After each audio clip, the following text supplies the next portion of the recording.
something strange is happening to you.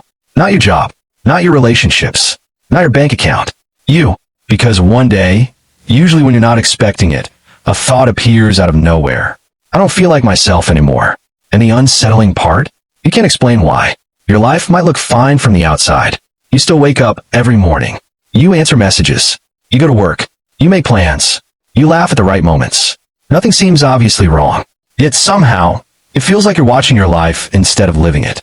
Like you're playing a character you've been performing for so long that you've forgotten where the performance ends and where you begin. And if you've ever felt that way, here's the question that matters. What if the reason you don't feel like yourself anymore isn't because you've lost yourself, but because you've been changing in ways you never noticed? Think about this. Imagine placing a single drop of blue ink into a glass of water. Nothing changes. Add another drop. Still looks the same. Then another, and another, and another. Eventually, the entire glass turns blue. But nobody can point to the exact drop that changed everything. Your identity works the same way. Most people imagine they would notice themselves changing. They think it would happen during a major event. A breakup, a move, a tragedy, a huge success. But that's rarely how it works. The biggest changes in your life often happen so slowly that they become invisible. One stressful week, one compromise, one disappointment, one responsibility, one habit, one routine. Nothing dramatic. Just tiny adjustments, tiny adaptations, tiny sacrifices. Until one day, you wake up and realize the person you've become feels unfamiliar. Here's what's fascinating. Your brain is designed to adapt. In fact, adaptation is one of the greatest survival tools humans have. You can adapt to cold weather. You can adapt to noise. You can adapt to almost any environment. But there's a hidden cost. Because your brain doesn't just adapt to good things. It adapts to everything. Stress, pressure, loneliness, exhaustion, even unhappiness. Maybe you once had dreams that kept you awake at night. Now you barely think about them. Maybe you once spoke honestly about how you felt. Now you tell everyone you're fine. Again, and again, and again. Until eventually, the mask becomes easier to recognize than the face underneath it. But here's the twist. The problem isn't that you've changed. The problem is that you've adapted. Too well. You adapted to situations you were never supposed to stay in. You adapted to stress that should have been temporary. You adapted to routines that slowly drained your energy. You adapted to expectations that weren't even yours. And because humans can adapt to almost anything, you started mistaking survival for identity. You began believing, this is just who I am now. But what if it isn't?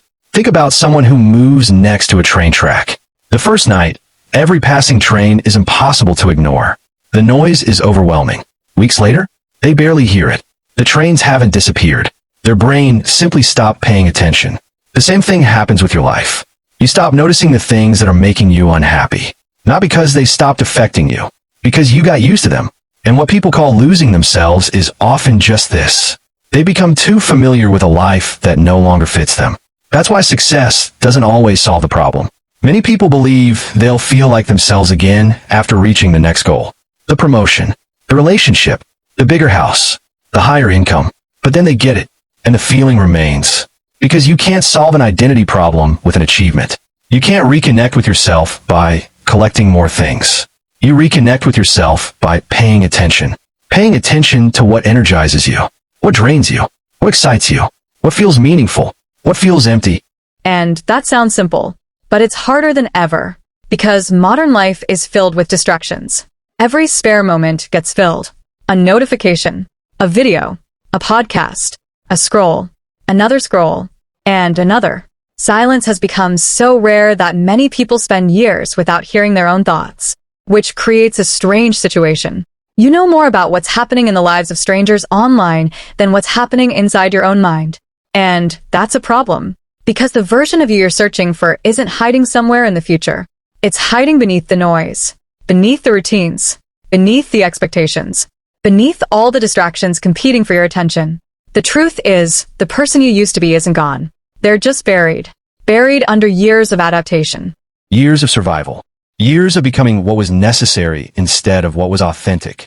And this is where most people get something wrong.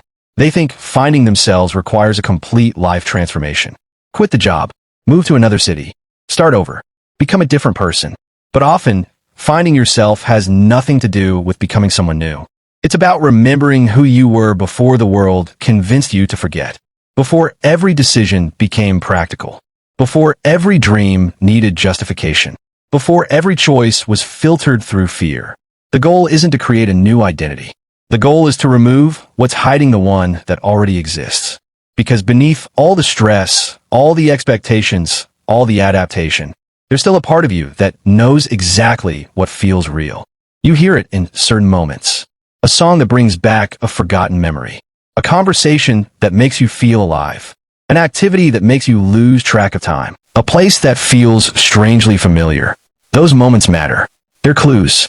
They're reminders. They're signals from the version of yourself that's been waiting patiently underneath everything else. So if you don't feel like yourself anymore, don't panic. That feeling may not be a sign that something's wrong with you. It may be a sign that you're finally becoming aware of what's been happening all along. And awareness changes everything. Because the moment you notice you're drifting, you can begin steering again. The moment you notice the mask, you can choose whether to keep wearing it. The moment you realize you've been living on autopilot, you can wake up. And maybe that's the real message. You haven't lost yourself. Not completely. You couldn't. You can ignore yourself. You can bury yourself. You can distract yourself. But the real you never disappears. It waits. Quietly. Patiently. For the moment you stop searching everywhere else. And finally start listening within.